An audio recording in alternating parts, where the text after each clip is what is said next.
afternoon, everyone. Two announcements at the top, and then we'll take your questions. First, today we learned the very sad news that Mexican state and federal authorities recovered 4 U.S. citizens kidnapped on March 3rd in Matamoros, Mexico. 2 U.S. citizens were returned to the United States. The bodies of 2 other U.S. citizens killed in the same incident were also recovered. We're providing all appropriate assistance to them and their families, and we extend our deepest condolences to the family and loved ones of the deceased. We thank our Mexican and U.S. law enforcement partners for their efforts to find these innocent victims, and the task forward is to ensure that justice is done. Next, earlier today, at the launch of the 2023 Joint Response Plan for the Rohingya humanitarian crisis in Bangladesh, the United States announced nearly $26 million in additional humanitarian assistance for Rohingya refugees in Bangladesh and the region, for those people in Burma affected by ongoing violence, and for the communities hosting refugees from Burma. With this new funding, our total assistance for those affected by the Rakhine State and Rohingya crisis has reached nearly $2.1 billion since August of 2017, when over 740,000 Rohingya were forced to flee to safety in Cox's Bazar, Bangladesh. This new funding allows our humanitarian partners to continue providing life-saving assistance to affected communities on both sides of the Burma-Bangladesh border, including nearly 980,000 Rohingya refugees hosted by Bangladesh, some 740,000 of whom arrived in the months following August 2017, when they were forced to flee genocide, crimes against humanity, ethnic cleansing, and other horrific atrocities and abuses perpetrated by Burma's military in Rakhine State. This funding will also provide assistance to nearly 540,000 Bangladeshi host community members and to others affected by ongoing violence in Burma. The United States appreciates the generosity of the government of Bangladesh and other nations and the hospitality of the Bangladeshi people in hosting Rohingya refugees, especially now that we are in the 6th year of this protracted crisis.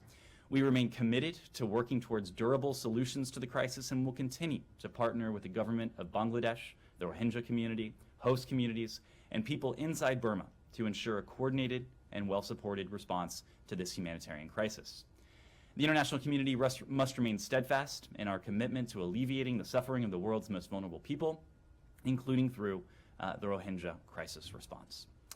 With that, happy to take questions. Can I just ask you to clarify or extrapolate a little bit on what you said about the Mexico? So you're saying that, yes, you have now been able to confirm that 2 of the 4 were killed? That's correct. And that the other that the other 2 are now back in the U.S. The 2 survivors. The 2 survivors have since been repatriated back to the United States. That occurred with the assistance of our Mexican partners, with the assistance of our officials in Mexico. We are in the process of working to repatriate the remains of the 2 Americans who were killed in this incident. Okay, so those bodies are not back. Not yet. And I understand that the investigation is still early, but do you have any reason to believe that they were targeted? Matt, just as you said, the investigation is in its earliest days. I understand we may have more to share from the FBI at the appropriate time, but from the Department of State, it's important for us not to impinge on investigative equities, especially in an investigation like this that implicates the kidnapping of 4 Americans, the death of 2 Americans, and 2 Americans who survived what, by all accounts, must have been a traumatic and harrowing experience. So we don't want to get ahead of that investigation. Go ahead. This is ongoing about Georgia. Have you been following the situation in Tbilisi, Georgia? Since morning there were clashes between the protesters and the police, and there were clearly an excessive use of law enforcement power. And this is over the Kremlin-inspired legislation that you talked extensively in the last few weeks. So what are you learning about that? We've been closely following developments in Georgia in recent hours. We've seen the reports that are emanating from Tbilisi. We've seen reports that protesters have been met with tear gas, with other efforts to repress and suppress the protest against this draft so-called foreign agents legislation. Our message to the people of Georgia, to the government of Georgia, to people and governments around the world, is that the United States stands with all of those who are peacefully exercising what is a universal right. It is a universal right to people around the world to assemble, to have their voices heard, to speak freely, to hold their own governments accountable. We are going to continue to monitor the situation on the ground in Georgia, but our message is that peaceful protesters should be allowed to exercise that right peacefully. That is a right that is available to people in Georgia. It is a right that is available to people in every country around the world. And very lastly, today's latest statement by the Embassy of the U.S. in Georgia starts with the sentence, "Today is a dark day for Georgia's democracy," and the entire text is the harshest that I've ever seen, throughout the 30 plus years of diplomatic relations. So just give me a general sense of what is the feeling at the State Department between diplomats when they are looking at those, human rights records, rule of law, the freedom of speech, and detrimental effect it has towards Euro-Atlantic integration. How much will the U.S. foreign policy and the foreign aid and all of that will change if that trajectory will be continued by the Georgian government, and which is moving the country towards Russia? You asked about the feeling here. The feeling here is one of deep concern. You have heard us express that sentiment consistently in recent days. It is a feeling of deep concern because of the potential implications of this draft law. This draft law would strike at some of the very rights that are central to the aspirations of the people of Georgia for a consolidated democracy, for Euro-Atlantic integration, and for a brighter future. It would stigmatize and silence independent voices and citizens of Georgia who wish to do nothing more than work together to build a brighter future, a future that is integrated with Europe, a future that is democratic and free, where Georgia is an independent and sovereign country. We're so deeply concerned and troubled, of course, for what this could mean for the people of Georgia, but also because the United States has been a partner to Georgia over the course of recent decades. Ever since Georgia declared its independence, the United States has been right there with it, supporting the aspirations of the Georgian people. And at the earliest days of Georgia's independence, those aspirations were nascent. They were nothing more than an idea in some cases. Over the course of ensuing decades, the people of Georgia have worked to realize those aspirations. They have made tremendous progress in becoming the democracy that they sought from those earliest days, in integrating Georgia into the Euro-Atlantic community and ensuring that Georgia stays on that path. Now, however, we see a draft piece of legislation that would be a tremendous setback. This would be a setback to the aspirations of the people of Georgia. It would be a setback to the ability of the United States to continue to be a partner for the people of Georgia.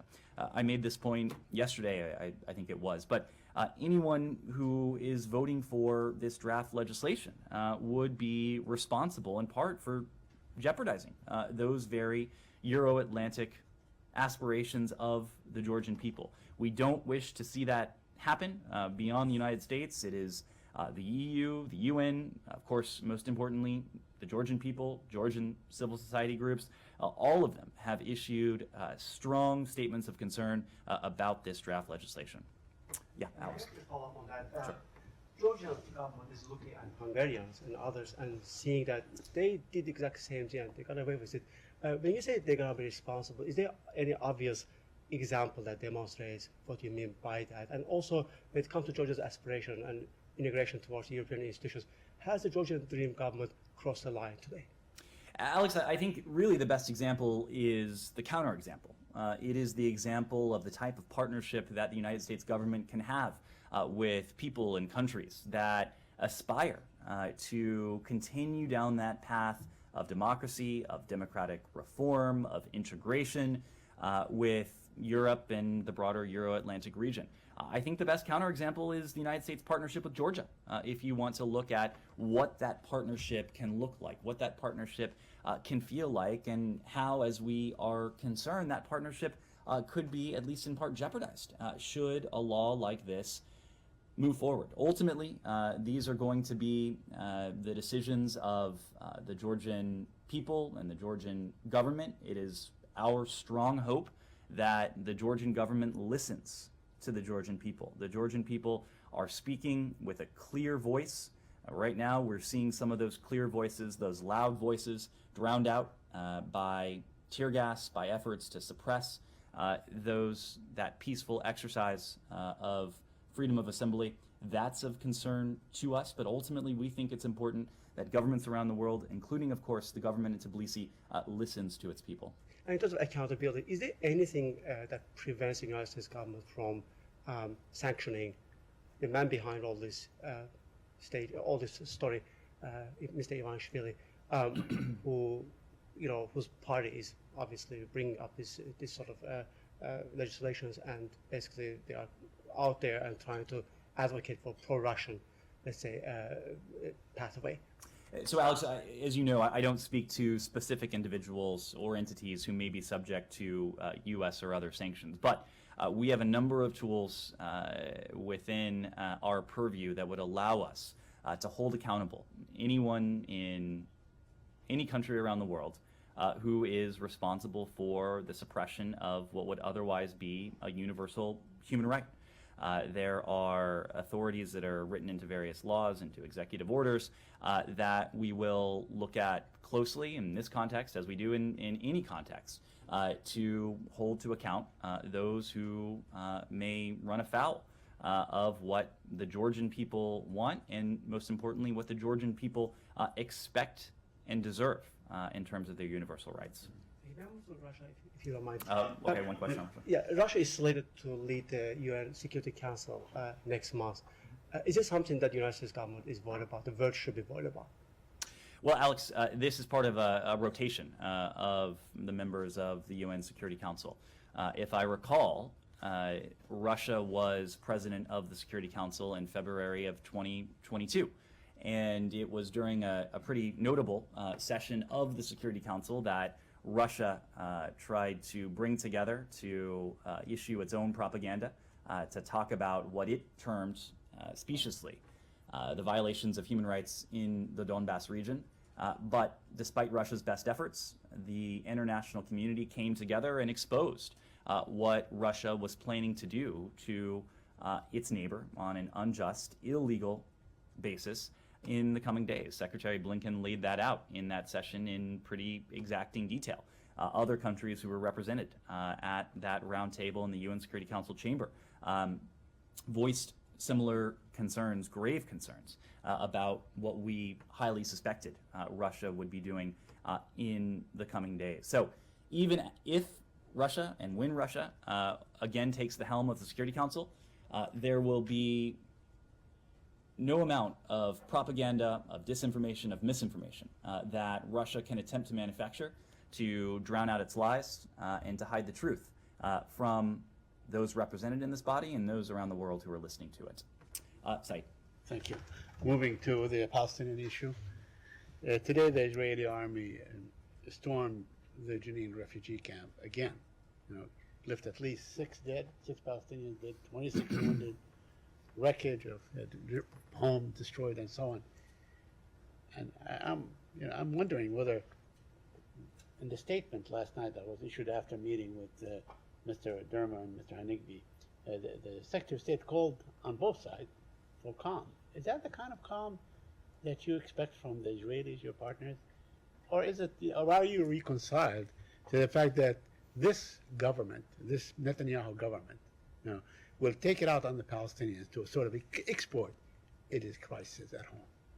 Said, a couple things on this. First, we are aware of these reports. We understand the IDF, which they have said publicly, was pursuing a terrorist who murdered 2 Israeli civilians in what can only be described as a horrific attack late last month on February 26th.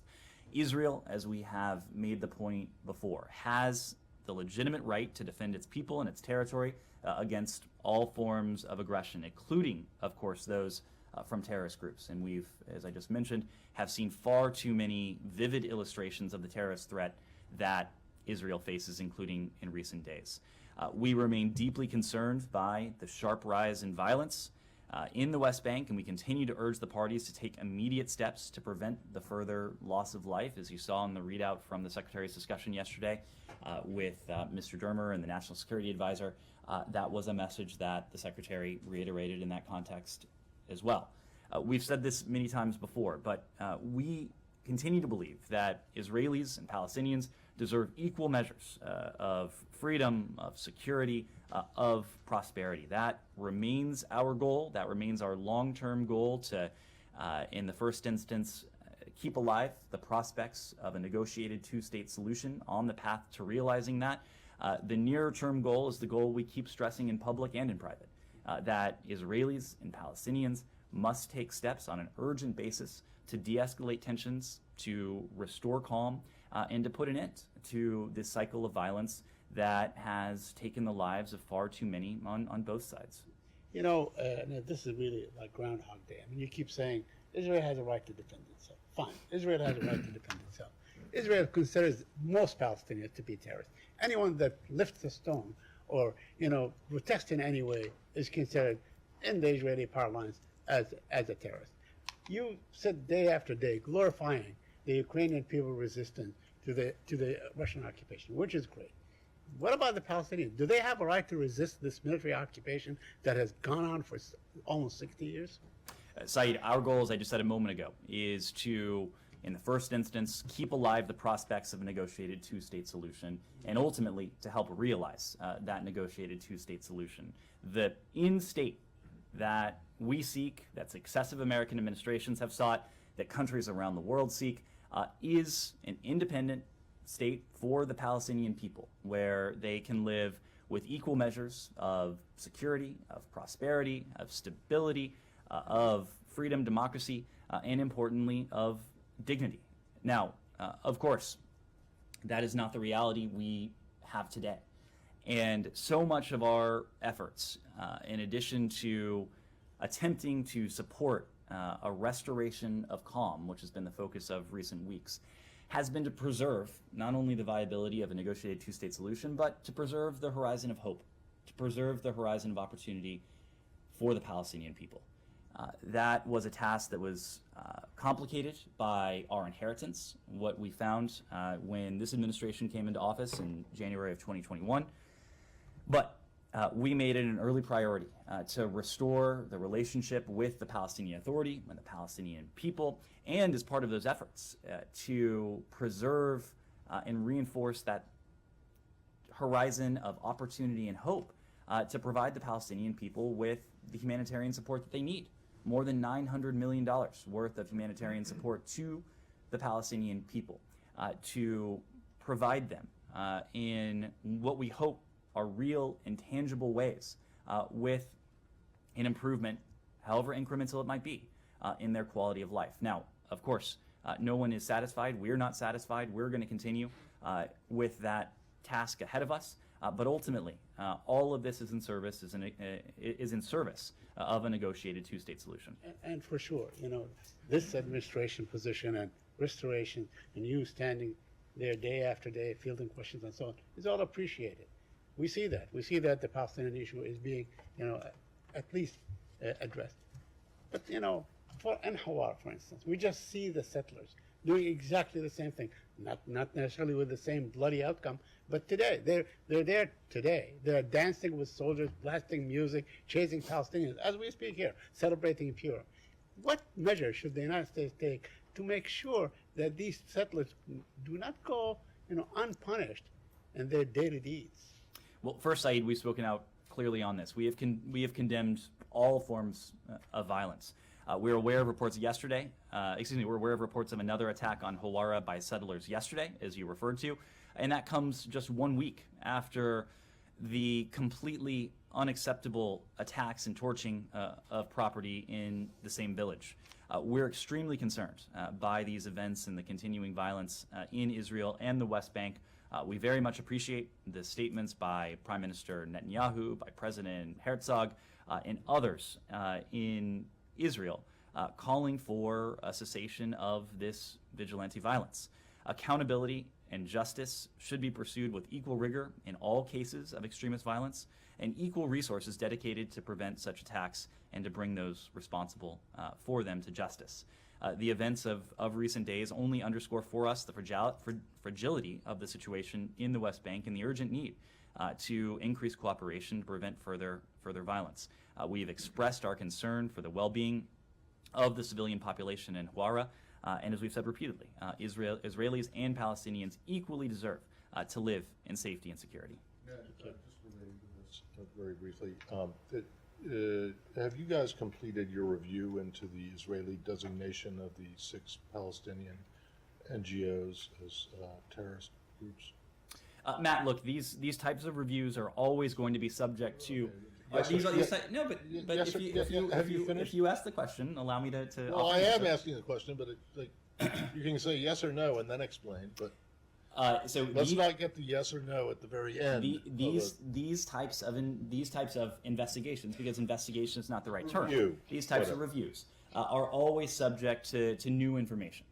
If we are in receipt of additional information that changes our approach, our decision-making, our calculus on this, we of course will review this carefully and with a critical eye.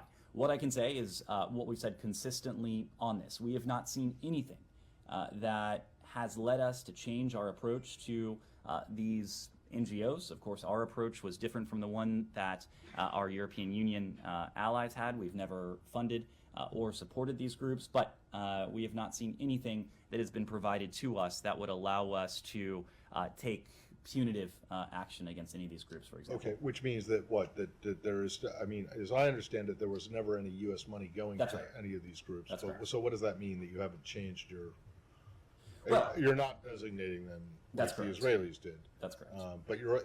But at the same time, are you also saying that pending some new information that the Israelis provide, that you think as you have before, that the allegations against these groups are specious? Well, I don't know that we've used that term. What we've said, That they're not, that what we've said consistently is that these types of actions against independent NGOs need to be predicated on a very high bar. Okay, and when was the last time that you updated either the Israelis or these Palestinian NGOs about the status of the review? When You we know? spoke to the NGOs themselves, Well, I don't know. I mean, when, you're saying that you haven't changed it, but that it's subject to change depending on there being new information. When was the last time you informed the Israelis of this? Perhaps yesterday? we've had regular discussions with our Israeli partners. Up on in the front. conversation between Secretary Blinken and we issued and a Minister readout. German. We issued a readout of Yeah, that. I know, and it didn't mention it. That's why I'm And- asking this question. So did it come up? I'm just not going to go beyond the readout. What I will say is that Mr. Dermer and the National Security Advisor have a remit that is primarily regional security. And of course, the Secretary did make the point about the need to de-escalate tensions between Israelis and Palestinians, but much of that conversation was focused on the challenges to security in the region. And of course, at the top of that list is Iran. That was the focus of that conversation. Yes. China. Sure. Have you watched Chinese Foreign Minister Qin Gang's press conference yesterday, and what is your take on it? Well, I did, of course, see excerpts of it. I saw some of the excerpts printed in state-run media. Look, our approach to the PRC is always going to remain the same. It is an approach that is predicated on the strategy that the Secretary laid out in May of last year that we've spoken to ever since. It boils down to invest, align, compete. Investing in ourselves, aligning with our allies and partners, and a recognition that competition is at the heart of this relationship. We hear a number of things from our PRC counterparts. Of course, the PRC is going through its own internal processes. and I couldn't speak to the motivation for some of the statements we've heard from senior PRC leaders over the course of the past several days. But what I can tell you, and this is a message intended for the American people, the Chinese people, people around the world, that the United States does not seek conflict. The United States seeks a relationship with the PRC that has a floor, that has guardrails, and that ultimately is a relationship that has measures in place to prevent competition from veering into conflict. That has been the core focus of our engagement with the PRC since the earliest days of this administration, when Secretary Blinken and National Security Advisor Sullivan met with their counterparts in Anchorage, to more recent meetings, the meeting between President Biden and President Xi, recent engagements between Secretary Blinken and Wang Yi. It has been about, primarily, at its core, one thing and one thing only: responsibly managing this relationship to see to it that competition can't veer into anything resembling conflict. So would Qingang's remarks in any way change your calculus or decision making towards China? Again, our approach is based on these extrinsic features. The need to invest in ourselves, which we've done. The need to align with allies and partners around the world, which we've done. We've done that in Europe. You see that reflected in the G7 communique from 2021. You see that reflected in the NATO strategic concept that for the first time mentions the systemic challenge that the PRC poses to the rest of the world. You see that in the restoration and the revitalization of the EU-China dialogue, an important mechanism that we have with our European Union allies as well. You've seen us take that same approach with partners in the Indo-Pacific region, but also competition, and seeing to it that the United States is best positioned to compete, knowing that for us at least, competition is not a bad thing. Competition is a good thing. It is what is ingrained in us as Americans as something that is healthy and something that we seek out on a constructive basis. We ultimately, however, seek to ensure that that competition, which we welcome, as long as it's fair, is number one fair, and that it doesn't veer into that realm of conflict. Actually, talking about the competition, he said in reality, the competition, your competition aims to contain and suppress China in all respects. Basically, he just accused the United States only accept one result, which is the U.S. wins, China lose. Can you accept other result? Of course, this is not about containing any country around the world. This is not about containing China.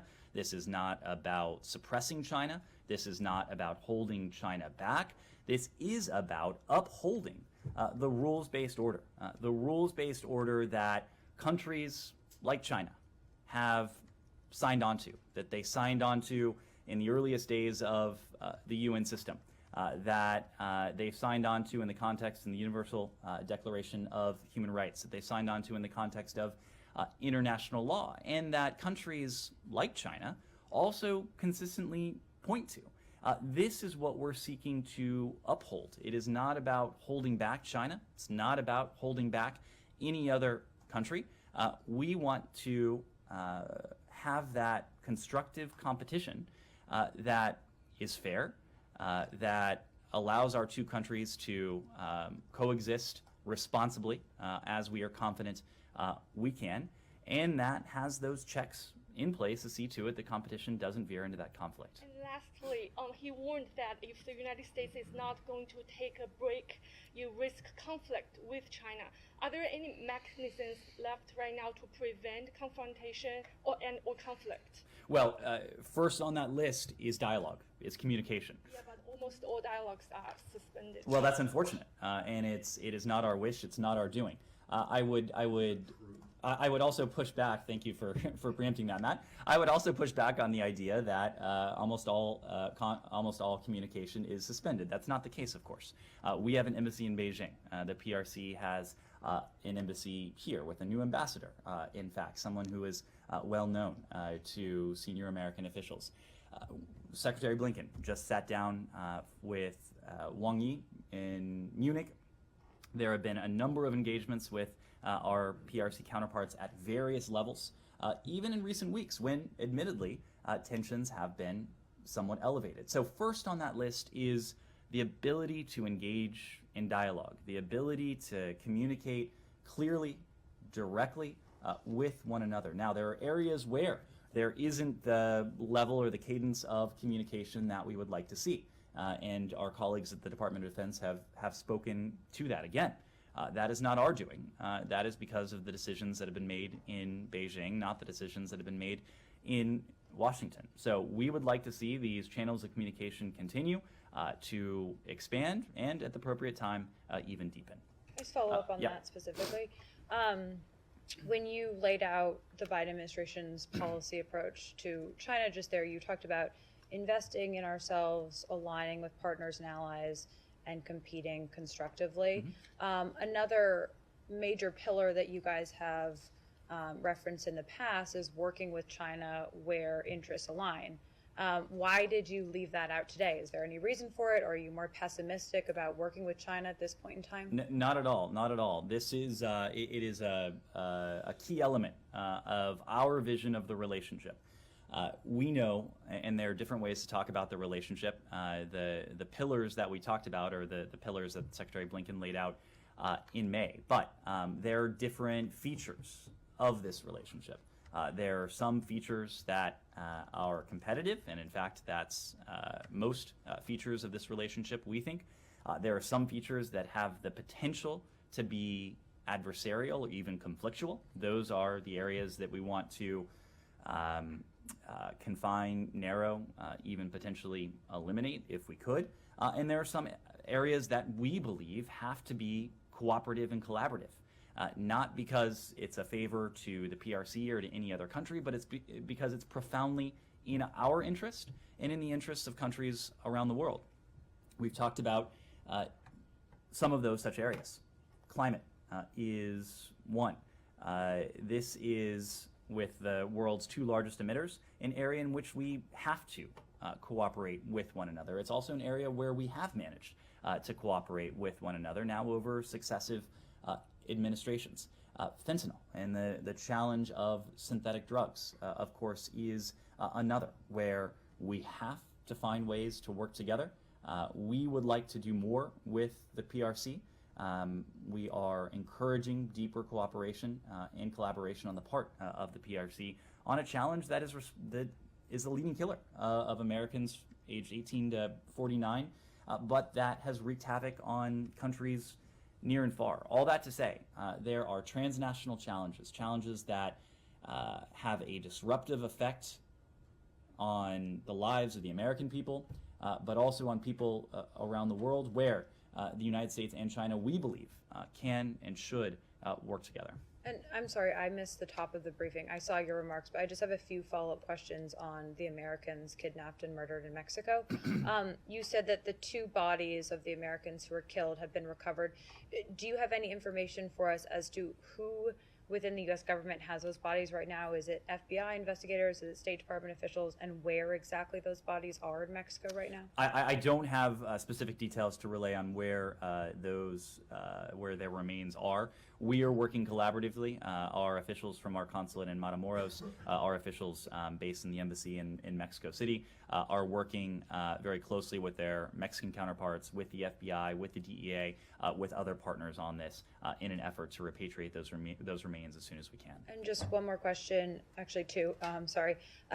Is the U.S. government satisfied at this point with your engagement with the Mexican government on this, crisis issue? And we've heard from yourself and from the White House that you guys are focused on ensuring that justice is done. Can you just explain for us what justice could actually look like? Well, first, when it comes to what we've seen from our Mexican partners, we do express our deepest appreciation to our Mexican partners, as well as to our interagency colleagues, for their efforts in facilitating the recovery of these two Americans and for the recovery of the remains of the two Americans who tragically are now deceased.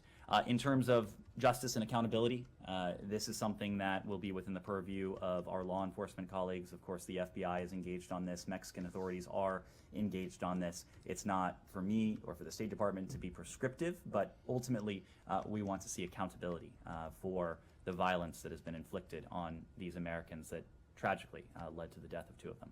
Yes. Mexico, sure. Yeah, do you think that the Mexican government is doing enough against drug cartels? And some Republicans are asking again to designate drug cartels as terrorist groups. What's your position on that? So this is a challenge in parts of Mexico. It is a challenge that has spillover effects for Americans and for the United States. It is a challenge on which we are partnering with our Mexican counterparts.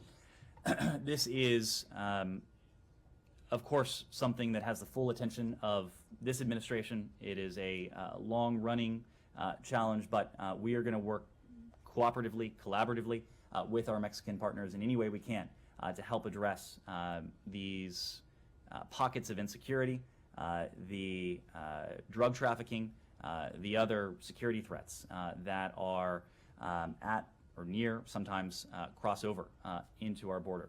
When it comes to the drug cartels, we are going to do what is most effective to limit their ability to traffic in their wares. This is something that our colleagues at the DEA are extremely focused on. We have laws on the books. We have designated these criminal organizations, these drug trafficking organizations, consistent with the authorities that we as a government have, but we are always going to look at every tool that is by law or any other authority available to us to attempt to work with our Mexican partners to crack down on what is a threat to Mexicans and to Americans alike. So you are open to consider them like terrorist groups? We have designated these groups as appropriate. We are always going to continue to do what is most effective and what is available to us to hold these groups accountable. Ukraine? Thank you, Ned. Even after 1 year of the war, even seeing all these atrocities, Ukrainians are really shocked now because of the footage emerged. And it's a footage of the Ukrainian soldier reportedly captured by Russian in Bakhmut and shot by death, standing unarmed, and just saying glory to Ukraine. Two questions, please. Firstly, could you comment on this if the State Department is aware of this footage and these reportages? And secondly, may one expect that the international team and American team who is helping Ukraine to investigate the military crime can help with this because the country started its own investigation right now? Thank you. So, of course, we are aware of this gruesome video. There is no other word for it. The harrowing imagery of this unarmed Ukrainian being executed after making the simple statement of glory to Ukraine is just breathtaking in terms of its barbarity. Russia, we believe, should be ashamed of itself. It is flouting the basic rules of war, basic humanity, basic decency when its forces take part in atrocities like this. Members of Russia's forces have committed war crimes and crimes against humanity in Ukraine. We're not naive to believe that Russia will admit to this or in the near term even change its ways. This, of course, is not the first evidence of Russia's apparent atrocities in Ukraine. Unfortunately, it probably will not be the last. A tally that our Ukrainian partners are maintaining of potential war crimes or atrocities now has tens of thousands of instances on it. Russia has repeatedly says that it wants peace. There can be peace in Ukraine today. There could have been peace in Ukraine a year ago. Russia, if it is serious about that, can withdraw its forces from Ukraine. Russia's leaders in the Kremlin, as they see these harrowing images, should remember that the international community, including the United States, will do everything we possibly can to see to it that those responsible at the ground level up to the political level are held responsible and accountable for these war crimes and atrocities that we've seen committed. Let me move around just so we can. Quick follow-up on this point. You're saying that Russia could end this war today. So, but they need to withdraw. Is that a precondition to start any negotiations? Saeed, President Zelensky has put forward a vision for a just and durable peace. Just peace means a peace that is consistent with the basic foundational principles that countries around the world, including Russia, have signed up to. The UN Charter, international law, Universal Declaration of Human Rights, basic principles like territorial integrity, sovereignty, independence, everything that is at stake in Russia's brutal aggression against Ukraine.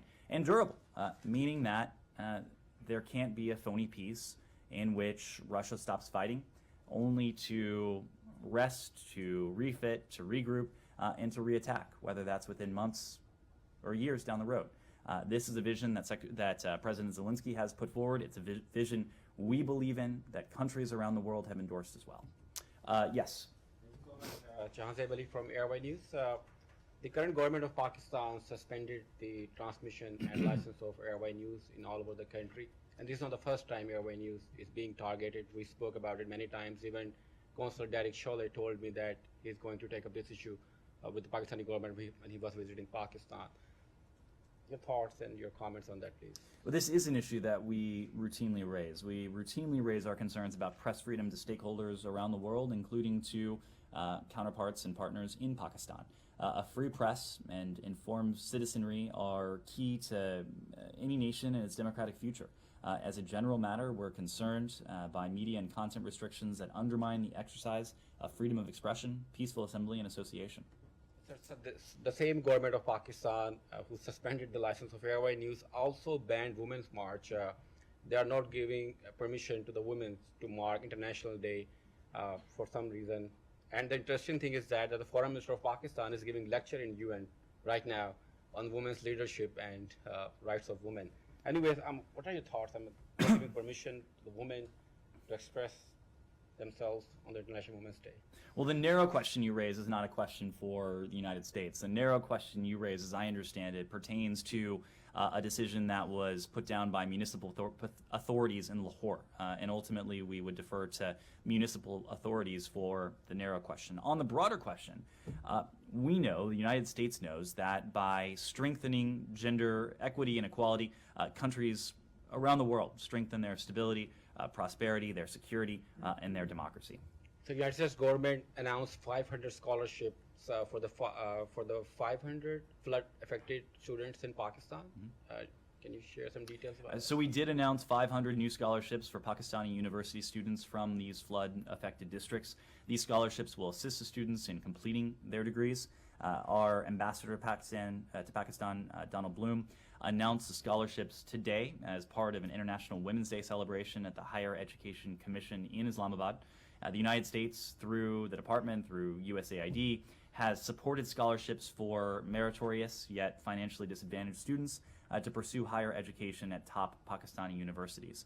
In partnership with the Higher Education Commission, the U.S. government has awarded over 6,000 scholarships through the Merit and Needs-Based Scholarship Program, and 60% of those scholarships have been awarded to women as part of our support for women's higher education, and that goes back to the point I made earlier about women's equity and equality. Yes? I just would like to follow up on yesterday's meeting between Secretary Blinken and South Korean National Security Advisor Kim Seung-han. Can you talk a bit about the outcome of the meeting? Is they also exchange their views about ROK's new announcement on historical issue with Japan and coming ROK's present visit to United States? Yes, so the answer to your questions is yes. It was a very productive meeting that the Secretary had with ROK NSA Kim Seung-han yesterday. We issued a readout after that meeting, but as we said, the Secretary heartily welcomed the announcement that bilateral discussions between the ROK and Japan to resolve sensitive historical issues had concluded. In addition, the Secretary and the National Security Advisor discussed how both countries can further offer our support to Ukraine and to boost our collective economic security. And the Secretary assured the National Security Advisor of the United States ironclad commitment to the defense of the ROK. And they also noted how much they look forward to the state visit that was announced by the White House today of President Yoon to the White House in April. Yes, go ahead. Before the announcement was made? Sometimes, My Matt. God, how shocking. It's hard to imagine, I know. Yes, go ahead. To follow up on the ROK president visit to White House, what kind of topics do you expect during the state visit, including security issues in East Asia and economic security? And also, do you hope this state visit will also contribute to deeper trilateral cooperation, including Japan? Sure. This, of course, will be the second state visit of this administration. And I note that because for us, it's important that our ROK allies were to have that spot of honor. The upcoming visit celebrates the 70th anniversary of the U.S. ROK alliance. It's critical, we believe, to advancing peace, stability, and prosperity for our two countries, for the broader Indo-Pacific region, and for the broader world. The two presidents will highlight the importance and enduring strength of the ironclad U.S. ROK alliance, as well as the United States' unwavering commitment to the ROK. They'll also discuss our shared resolve to deepen and broaden our political, economic, security, and people-to-people ties. Obviously, that is a broad set of topics, but the state visit is now about a month away. I imagine we'll have more specific details to share as we approach that visit. Yes? Thank you. Sure, go ahead. Go ahead. Okay, thank you. It's about Gross's trip to Tehran. You mentioned very briefly yesterday, but have you seen the corrections done by Islamic Republic on Gross's verbal report during his presser? Because they're basically denying many of agreements that Grossi talked about. For instance, increased monitoring or having access to some people or some suspected sites. Also, Grossi said that some cameras are gonna start working again, the cameras that Islamic Republic took down in June. Have you seen those corrections, and where do you stand on that? Because you decided that during the Board of Governors ongoing session to take no actions against Islamic Republic. So how do you interpret these contradictions between what Grossi is saying and what Islamic Republic is claiming? So the second part of your question, we're closely coordinating with our European allies, the so-called E3 allies that are part of the P5+1, following Director General Grossi's discussions in Tehran this past weekend.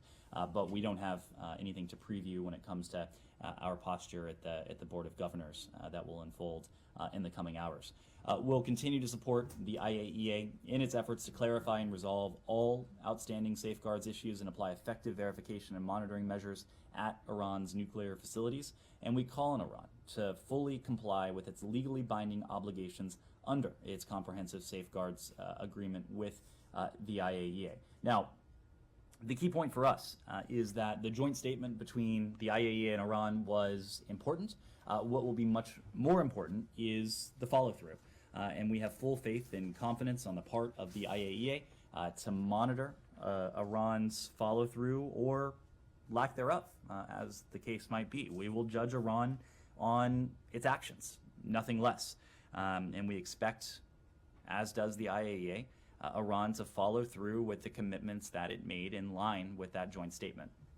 And do you think anything regarding Iran's nuclear program is going to happen from U.S. sides before the 2024 presidential election? Are you going to take any action before the election? I just wouldn't want to speculate on that. Look, we have a number of concerns with Iran. We've repeatedly made the point that we are conveying very clearly to the Iranians three messages. First, stop killing, stop suppressing your people. Second, stop providing UAV technology to Russia. And third, release the wrongfully detained Americans that you have held. Now, of course, when it comes to Iran's nuclear program, that is a threat. It is a challenge to the United States It is a threat and a challenge to our partners in the region. In some ways, it's a threat and challenge to countries around the world. We continue to believe that only through diplomacy will we be able to address the challenge that Iran's nuclear program poses. Only will we be able to address it in a way that is permanent, is durable, and is verifiable. Our focus when it comes to Iran's nuclear program remains on diplomacy. Diplomacy is always going to be our first resort, but that is not to say that it would be our last resort. We haven't taken any options off the table. We're very focused on this. Right now, we're working with allies, partners around the world on the most effective ways to counter Iran's nuclear program that, of course, is concerned to us. Yes? Still on Iran, sure. Yeah, thanks. There were reportedly cross-border missile attacks from Iran into Iraq today. Defense Secretary Austin is there. So is the German foreign minister. Do you think, given what you just said, your messages to Iran and the fact that the U.S. and its allies have been talking, speaking out in support of the Iranian people, that this missile attack may be a message? Gita, I had seen those reports. As of an hour or so ago, we weren't in the position to confirm those reports, so I can't speak to the veracity of the information you just relayed.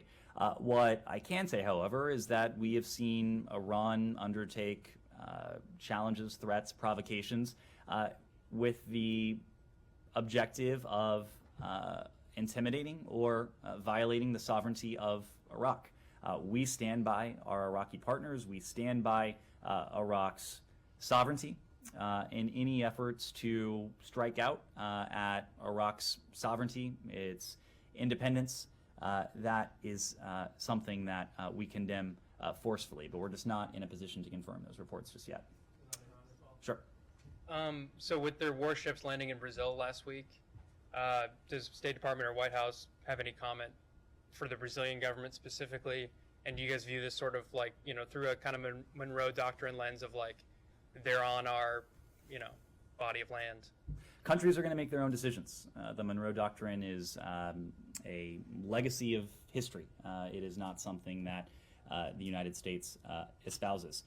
We have partners in our hemisphere. Brazil, of course, is a close partner of the United States. It's a close democratic partner of the United States. It's our impression that no democracy in this hemisphere or anywhere else would want these kinds of Iranian assets, these warships, docking in their ports. We want to continue to work with our Brazilian partners to send the right message to Iran, to others who would pose a threat, pose a challenge to our collective interests around the world. We believe, as we said, that warships like this have no place in the Western Hemisphere, given the signal it sends. And if I could just get one Sure. quick on Ukraine that wasn't mentioned. Sure. Zelensky has vowed to retake Crimea, where Russian civilians have lived for almost a decade now. And he said he's going to launch the spring offensive when Western tanks arrive, or someone in Ukraine advisor has. Are you guys concerned about Western weapons being used against Russian civilians in Crimea? A couple points. First, and most importantly, Crimea is Ukraine.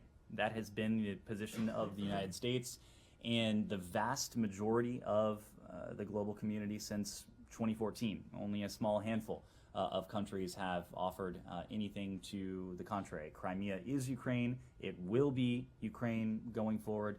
That will not change. When it comes to the decisions that President Zelensky and his government will make, those are their decisions.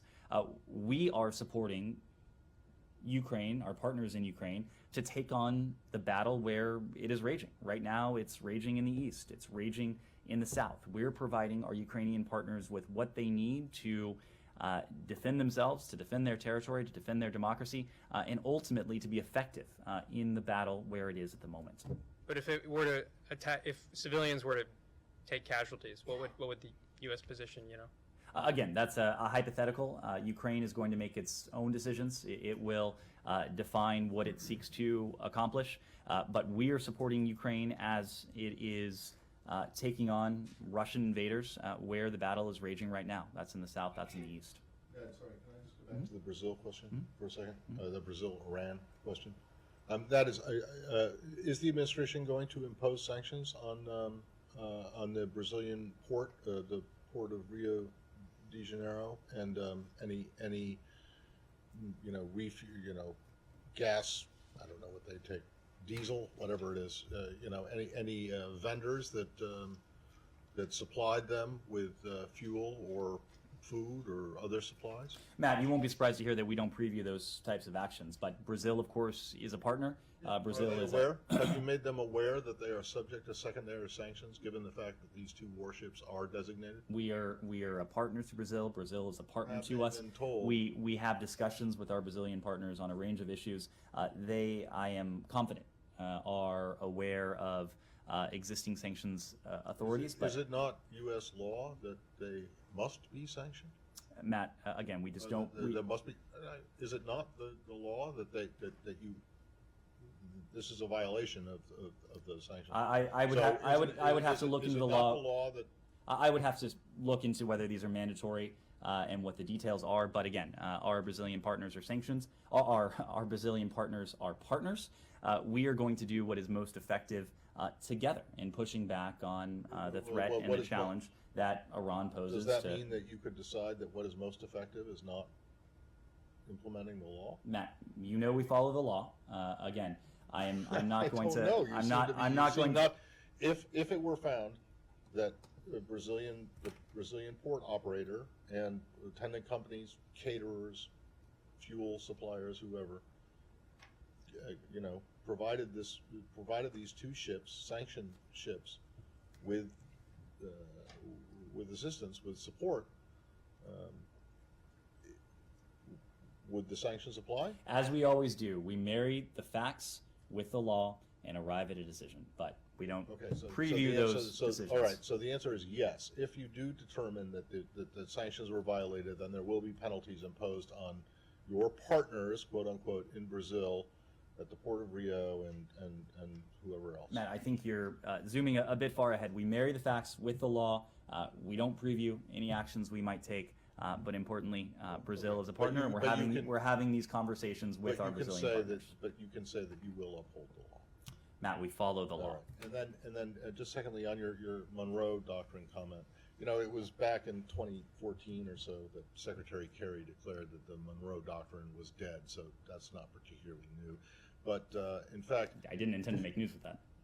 Well, I know, but the fact of the matter is that it doesn't really appear to be dead. I mean, you guys say that it isn't dead, but if you're going to go ahead and enforce the law when it comes to Brazil and these Iranian warships, that would seem to suggest, now granted, Iran is not Europe, but it would seem to suggest that you are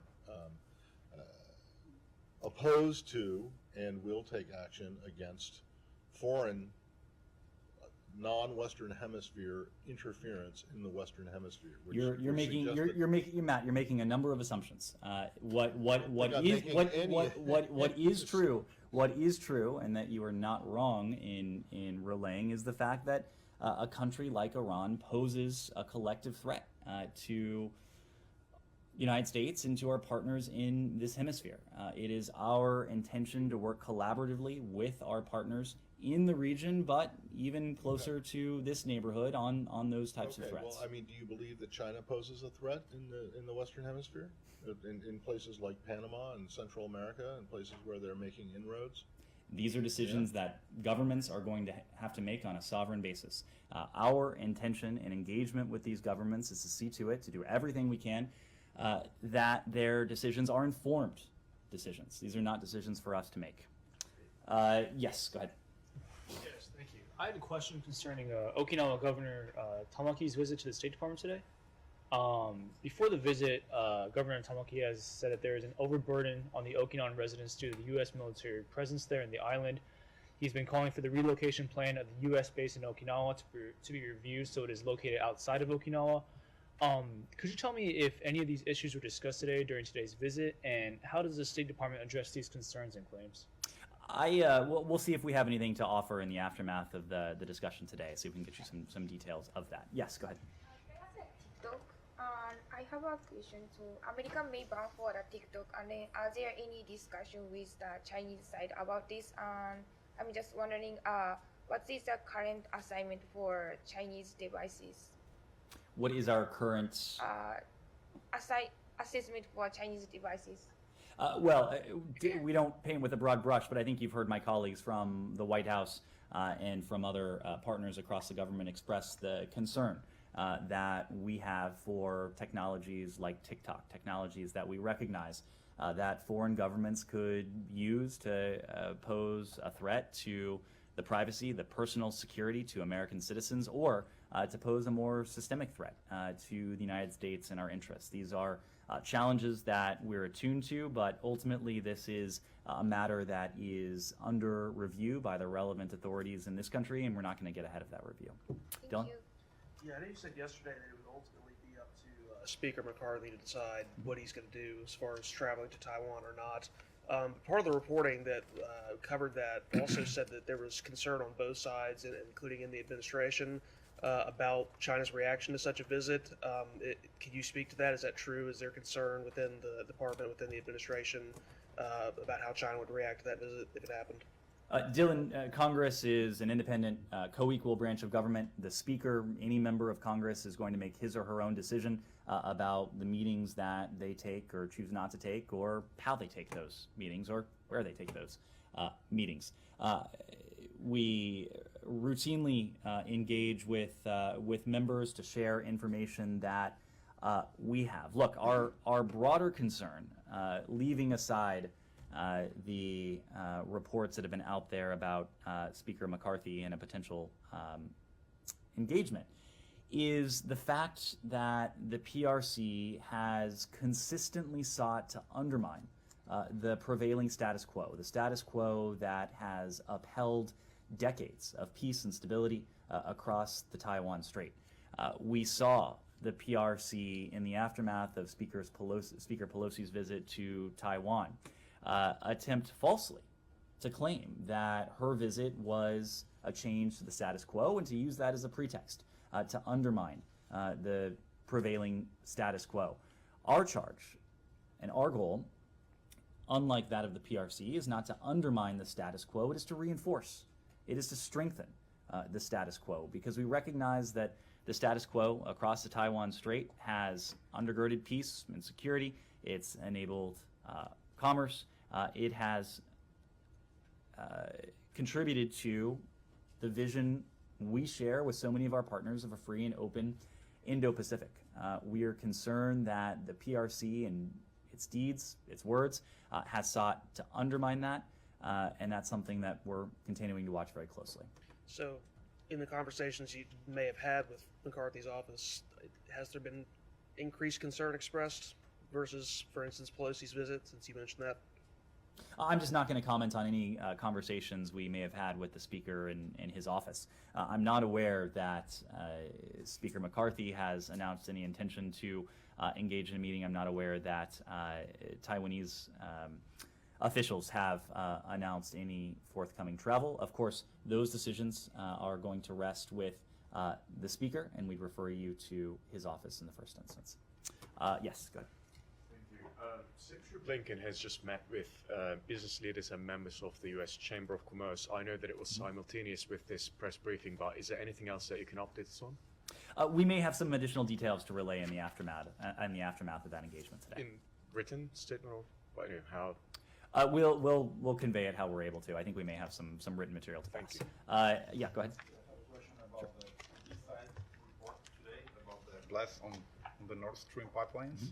So this site reported that the investigators established the vessel that was allegedly used to blow up the Nord Stream, and it belongs to two Ukrainian nationals from Poland. So should the investigators conclude that the Ukrainian government was actually behind the blasts? Well, you referenced will it somehow affect the relationship between the U.S. and Ukraine? You reference the investigators, and in fact, there are 3 countries that are investigating exactly what transpired. Our German allies, our Swedish and Danish partners as well. They've opened investigation into what has happened. Those investigations are ongoing. As we always do, we're going to let those investigations play out before we comment on any potential findings or conclusions. Yes, go ahead. Just to follow up on yesterday's readout on the Russian diamonds, there was an engagement in this building, I think, with industry professionals ahead of the President von der Leyen's trip to Washington, D.C. Is there anything, speaking like from broader picture, anything we should expect on this front in the coming days? When it comes to Russian diamonds? How to respond along with your European colleagues? Alex, all I can say, and again, because we don't preview any actions that we may or may not take, we're always looking at steps we can take to deprive the Russian Federation of revenue that it would otherwise use to prosecute this brutal war against the people of Ukraine. We have taken steps when it comes to Russian oil, when it comes to Russian energy, when it comes to Russian gold, a number of other assets that Russia would seek to leverage to fill its coffers, and that in turn would be fungible as Russia seeks to fund this war. But I don't have anything to preview at this time. Shannon, I need to move. We've already Going back to Nord Stream, can you just say, does the United States intend to eventually make a conclusion of its own based off the variety of investigations? Will it back those findings or not? These are close partners of ours who are investigating the blasts. We have full faith and confidence in the investigation that they're running. Of course, we're going to wait for those investigations to conclude. We'll see what they say, but again, we have full faith and confidence in our European partners who are behind this. Thank you.